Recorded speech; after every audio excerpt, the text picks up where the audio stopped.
The china plates felt cool against my fingertips as I arranged them carefully around my parents' mahogany dining table. Through the kitchen doorway, I could hear Mom's voice carrying that particular tone, the one she reserved for explaining away disappointments. "Yes, Rebecca's here," Mom said into her phone, her voice dropping to what she probably thought was a whisper but carried perfectly into the dining room. "She's between opportunities right now. You know how the job market is these days." I set down the last plate and moved to the silverware drawer, letting the familiar rhythm of preparation calm the tightness in my chest. The annual Chin family reunion. 3 years ago I'd dreaded it. 2 years ago I'd almost skipped it. This year I'd accepted the inevitable with something close to peace. "Between jobs." That was Aunt Linda's voice, sharp with curiosity. Still, wasn't she between jobs last year too? "It's complicated," Mom said, her discomfort palpable even from the next room. "The economy, you know. She's very particular about what she wants to do." I folded napkins into neat triangles, muscle memory from 1,000 family dinners taking over. Let them think what they wanted. The truth was so far beyond their understanding that explanation felt pointless. My sister Jessica breezed through the front door in a cloud of expensive perfume and designer confidence. Her heels clicked against the hardwood with the assured rhythm of someone who'd never questioned their place in the world. "Is she actually helping?" Jessica asked, not bothering to lower her voice. "Or just pretending to be useful?" "Jessica, please," Mom said, but there was no real reproach in it. I emerged from the dining room with a stack of serving bowls. Jessica looked me up and down, taking in my simple jeans and unmarked sweater with barely concealed disdain. "Still dressing like you shop at thrift stores, I see," she said, examining her manicured nails. "Some things never change." "Some things don't need to," I replied evenly, moving past her toward the kitchen. "That's the spirit of a chronic underachiever right there," Jessica called after me. "Just accept mediocrity and call it authenticity." Dad appeared from his study, already in his reunion mode, jovial, expansive, ready to show off his successful family to the assembled relatives. His smile faltered slightly when he saw me. "Rebecca. Good you're here early." He paused, choosing his words carefully. "Listen, when people ask what you're doing these days, maybe just say you're consulting. It sounds better than nothing." "I'm not doing nothing, Dad." Right. Your little projects." He waved his hand dismissively. "But to people who don't understand, it might sound like unemployment. We don't want them to worry." "Worry about what?" "About you." He said it gently, the way you'd speak to someone who couldn't grasp simple concepts. "About whether you're okay. Whether we failed as parents somehow." Jessica laughed from the living room. Too late for that question. The doorbell rang, signaling the arrival of the first relatives. Within 30 minutes, the house filled with the Chun clan, aunts, uncles, cousins, and the extended network of family friends who'd known me since childhood. Each arrival brought the same pattern. Warm greetings, catching up, and then the inevitable question. "So Rebecca, what are you up to these days?"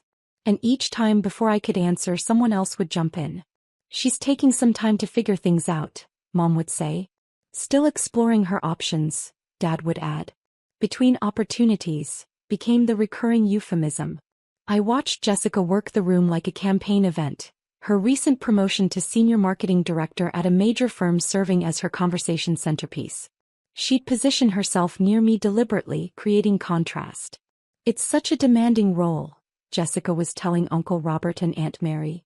"But seeing campaigns go national, having that kind of impact, it's worth the 70-hour weeks."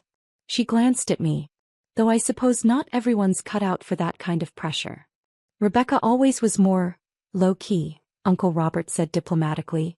"That's one word for it," Jessica murmured, just loud enough. "Cousin David joined our cluster, fresh from closing a major real estate deal. The thing about success," he announced, "is that you have to be willing to take risks. Too many people play it safe and wonder why nothing happens." "Exactly," Jessica agreed. "Some people are just afraid of real responsibility." I excused myself to check on the food, ignoring Jessica's triumphant smile. In the kitchen, I found Aunt Linda and Mom in deep conversation.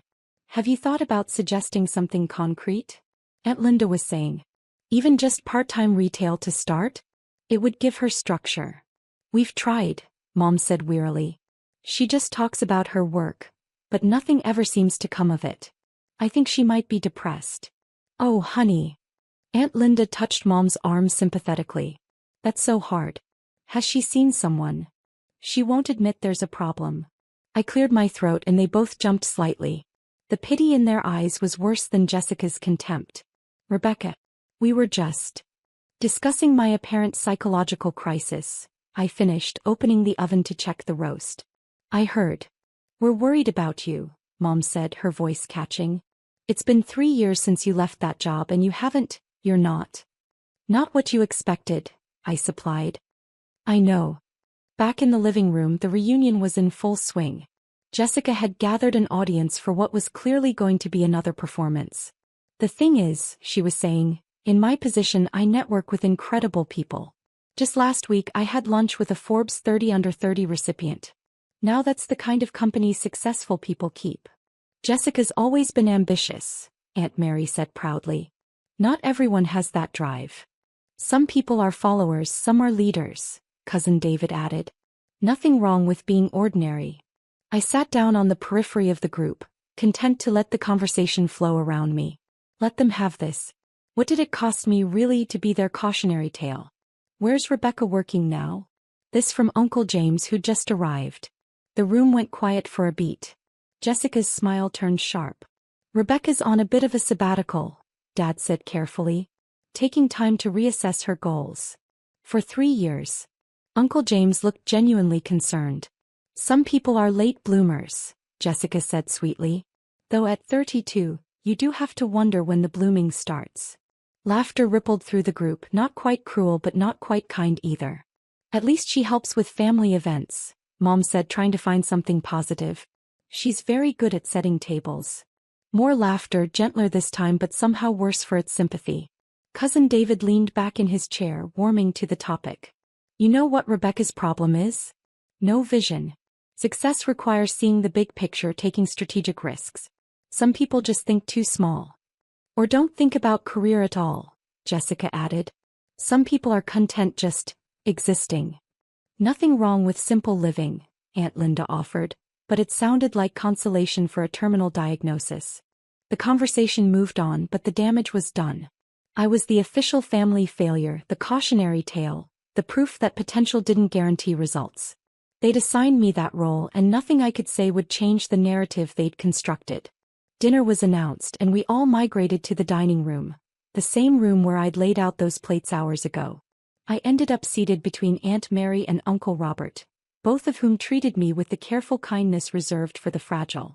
So Rebecca, Uncle Robert said as we passed dishes, what do you do with your time these days? Hobbies? Interests?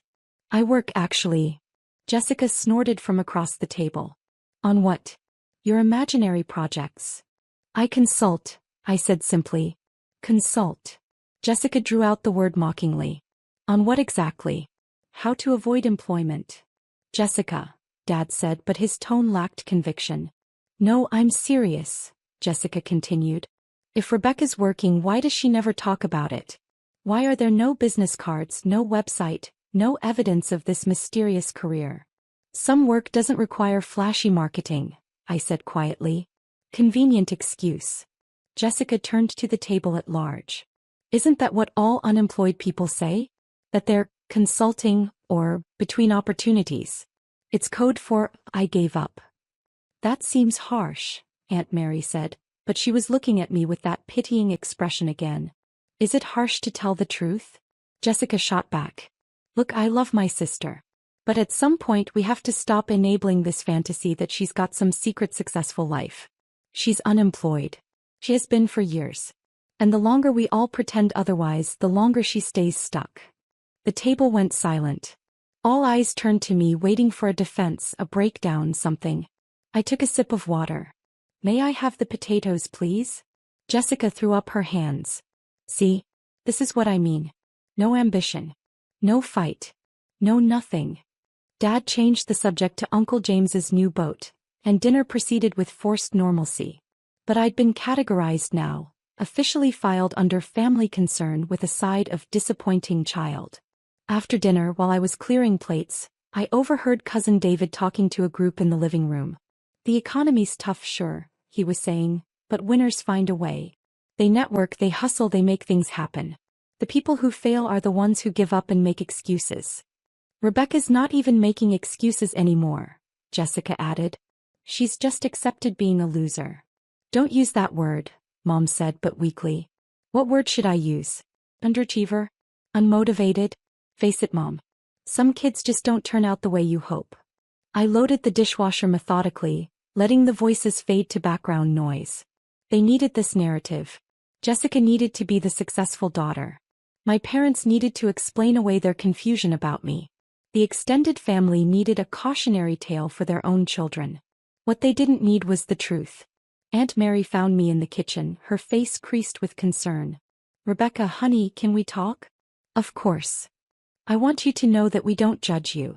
Family is family, successful or not. I appreciate that. But I do worry. She took my hand. You're so isolated.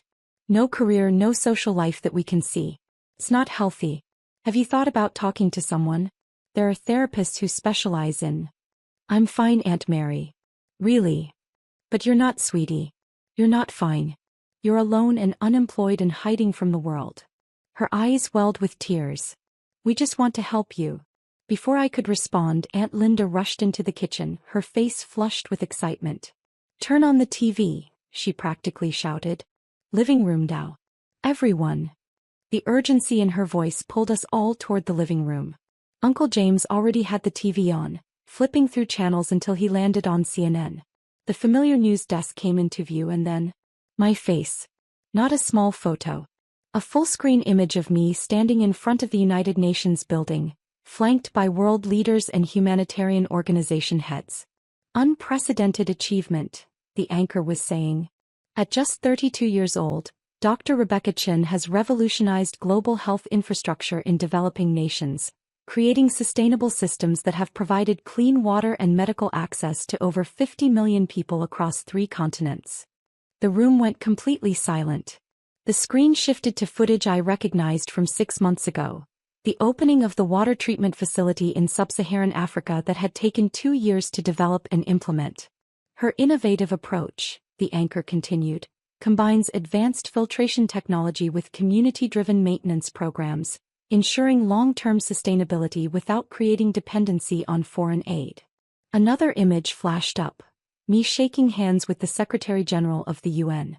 Dr. Chen's work has been praised by the World Health Organization, UNICEF, and numerous international development agencies.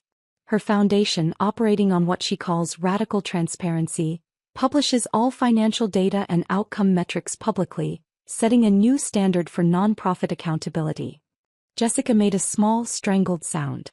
The anchor smiled directly at the camera. And today, Time magazine has named Dr. Rebecca Chin their Person of the Year, citing her transformative impact on global health equity and her revolutionary model for effective humanitarian work. The screen filled with the cover. My face, professional and composed, under the banner, The Changemaker, How One Woman Revolutionized Global Health. Uncle Robert found his voice first. That's you. I nodded calmly, still holding the plate I'd been about to take to the kitchen. Dr. Chin joins a prestigious list, the anchor was saying, including world leaders, innovators, and activists. But what makes her selection particularly notable is the scope and measurability of her impact. Unlike many humanitarian efforts, Dr. Chen's work has demonstrable, trackable outcomes that have transformed millions of lives. The segment shifted to an interview clip, one I'd done reluctantly at the magazine's insistence. I don't do this for recognition, my TV self was saying. I do it because clean water and basic medical care shouldn't be privileges. They're rights. And we have the technology and resources to provide them. We just need to be willing to actually solve problems instead of managing them. Some have criticized your approach as too radical, the interviewer prompted. Good, TV me replied. If everyone's comfortable with your methods, you're probably not solving the real problem. Back in the living room, the news had moved on, but no one moved to change the channel. Your Person of the Year, Mom whispered. Time magazine Person of the Year. It's just a title, I said, setting down the plate. Dad couldn't finish the sentence. He pulled out his phone with shaking hands, typing frantically. There are dozens of articles. The New York Times, Washington Post, BBC, They're all covering this. Oh my God, Aunt Linda breathed. Rebecca, why didn't you say something? You never asked what I actually did, I replied simply. You asked if I had a job. Different question. Jessica's face had gone pale. You've been, all this time? Working, yes. Consulting, as I mentioned. I consult with governments, NGOs, and international organizations on sustainable infrastructure development. Cousin David scrolled through his phone, his expression growing more stunned by the second. You have a doctorate from MIT. A master's in public health from Johns Hopkins. You've published 17 papers in peer-reviewed journals on water sanitation and disease prevention. 18, I corrected gently. The newest one came out last month. You've given TED Talks, Aunt Mary said, staring at her own phone. Multiple TED Talks. With millions of views. Those were for fundraising primarily. The foundation needs visibility to attract donors and partners. Uncle James looked up from a tablet. Your foundation's annual budget is larger than some small countries' GDP. We try to use resources efficiently. Mom was crying now, though I wasn't sure if it was from pride or shock or embarrassment. Rebecca, sweetheart, why didn't you tell us? I tried, Mom. You weren't interested in the details. You just wanted to know if I had a real job. But Person of the Year is a recognition of work that was already done, I said. The work matters more than the award. Jessica finally found her voice. Tonight I called you. I said you were unemployed. A loser. Unmotivated. Yes, I heard. Her face crumpled. Rebecca, I'm so sorry. I didn't know. You thought I was exactly what I appeared to be from your limited perspective, I finished. It's fine. You weren't wrong to think what you thought given the information you chose to see. But we should have asked, Dad said, his voice hollow. We should have listened. Perhaps. I picked up the plate again. But I wasn't doing this for your approval. I was doing it because 50 million people needed clean water more than I needed you to understand my career choices. The TV had moved on to other news, but phones were buzzing all around the room as relatives discovered articles, videos, interviews, years of work that had been publicly documented for anyone who cared to look. Forbes ranked you as one of the top 50 philanthropists under 40, Uncle Robert read aloud. They estimate your foundation's impact at over $3 billion in economic development. The multiplier effect of health infrastructure is significant, I acknowledged. Aunt Linda was scrolling through photos on her tablet. You've met with presidents, prime ministers. Is that you with the Dalai Lama? He came to one of our facility openings in India. Very kind man. Jessica sat down heavily, her phone clutched in her hand. I told everyone you were a failure. I made you the family joke. And you're Person of the Year. Those two things aren't connected, I said. What you thought of me doesn't change the work. What the magazine thinks of me doesn't change the work either. The work exists separately from everyone's opinions about it. But I was so cruel, Jessica whispered. You were operating on incomplete information and your own insecurities, I replied. People do that. Mom approached me tentatively as if I'd become a stranger. Why didn't you correct us? All those times we introduced you as unemployed, all those pitying looks. Why did you let us think that? Because correcting you would have required explaining, and explaining would have required time and energy I preferred to spend on actual work. Your assumptions about my life didn't affect my life. They only affected your understanding of it. All this time, Dad said wonderingly, you've been one of the most influential people in global health and we thought you were unemployed. I was never unemployed. I left corporate consulting to start the foundation. That was always the plan. But you never told us the plan. I tried, Dad. 3 years ago when I gave notice I told you I was starting a humanitarian organization focused on infrastructure. You said I was throwing away my career. Mom cried for a week. Jessica told me I was being naive and stupid. I met their eyes calmly. So I stopped explaining. I just did the work. The room fell into an uncomfortable silence, broken only by the continued buzzing of phones as more relatives discovered the news. Cousin David cleared his throat. I said some things tonight. About success and taking risks and... You weren't wrong, I interrupted. Success does require risk. I risked everything. My savings, my reputation, relationships with people who couldn't understand the choice. Those were strategic risks based on careful assessment. You were right about that principle even if you misapplied it to me. I called you ordinary, he said quietly. Maybe I am. 50 million people have clean water not because I'm extraordinary, but because the solution was straightforward. We just needed someone willing to implement it without getting distracted by ego or politics. Uncle James was still reading articles. They're saying you'll probably win the Nobel Peace Prize next year. Multiple experts have mentioned you as the front runner. Awards committees make their own decisions, I said. I can't control that.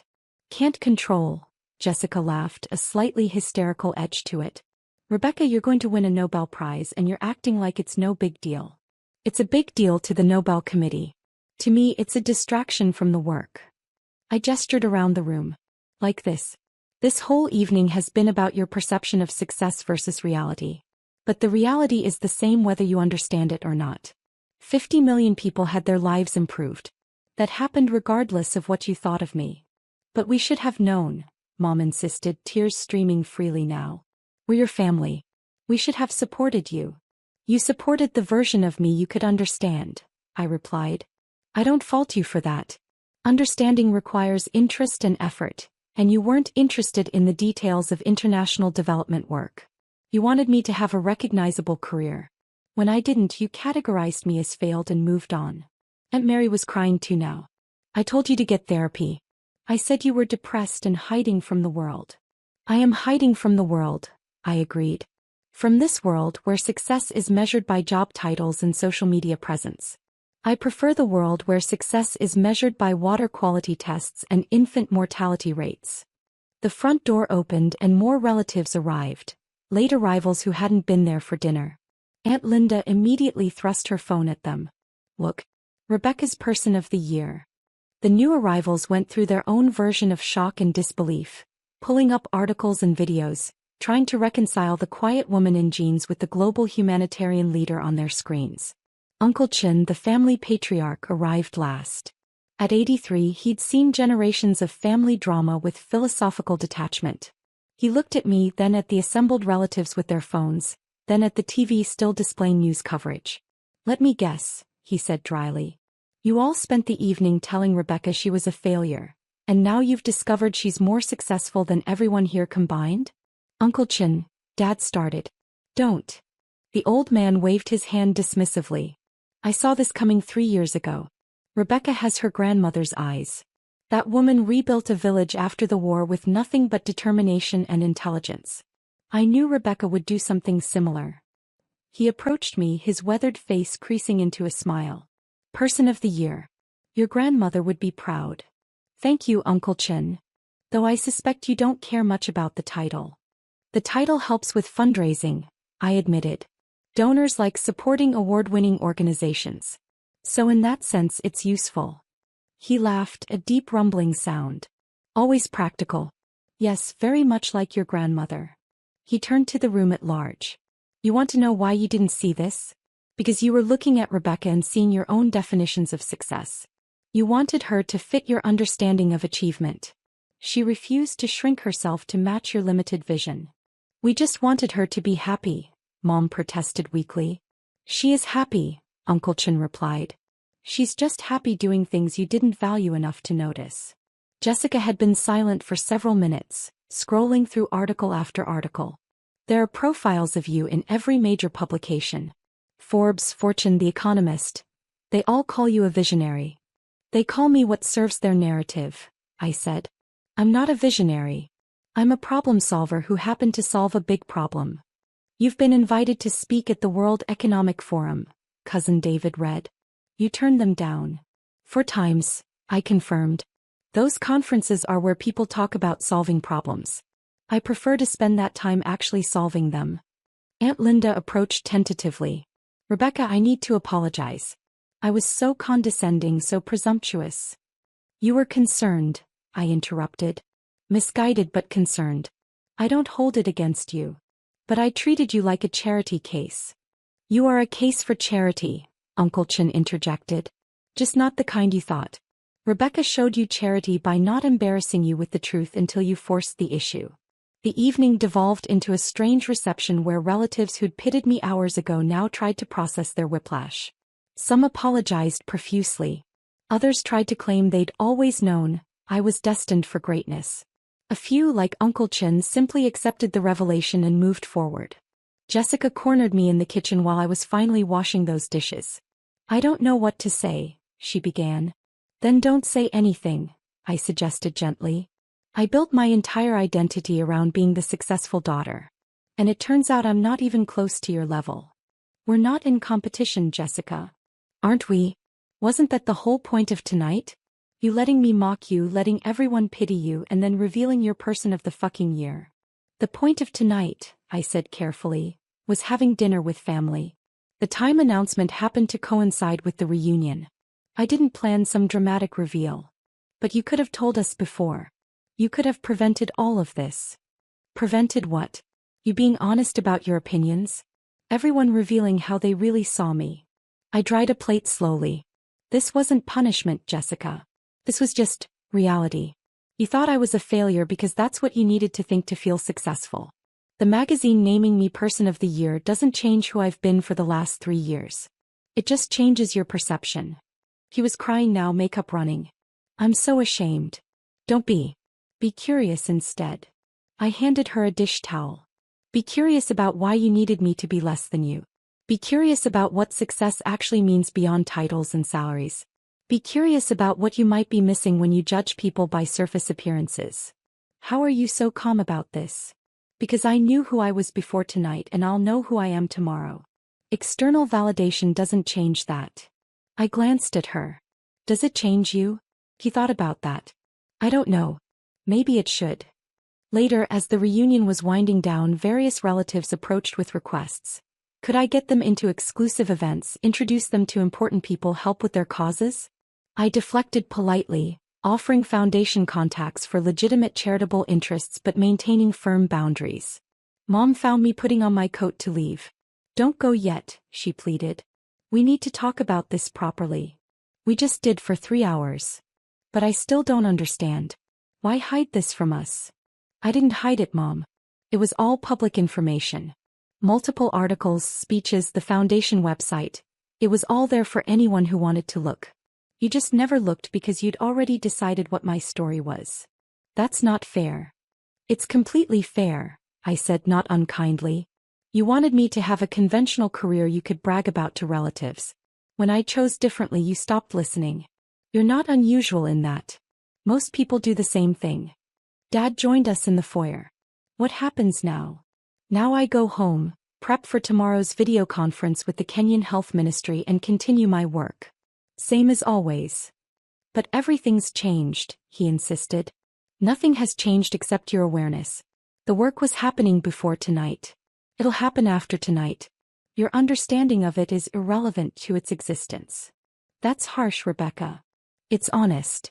I opened the door. "You're my family and I love you. But I can't live my life seeking your approval or fearing your judgment. I tried that for years and it was exhausting.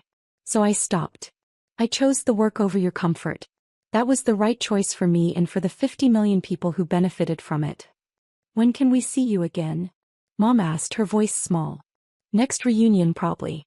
Unless there's a birthday or holiday. But we want to be part of your life." "You are part of my life," I said gently. "You're just not the center of it. The work is the center. You can either accept that and engage with who I actually am, or you can continue to be disappointed that I'm not who you wanted me to be. Either way, I'll still love you and I'll still do the work." I left them in the doorway, looking smaller somehow than they had at the start of the evening. Uncle Chin caught me at my car.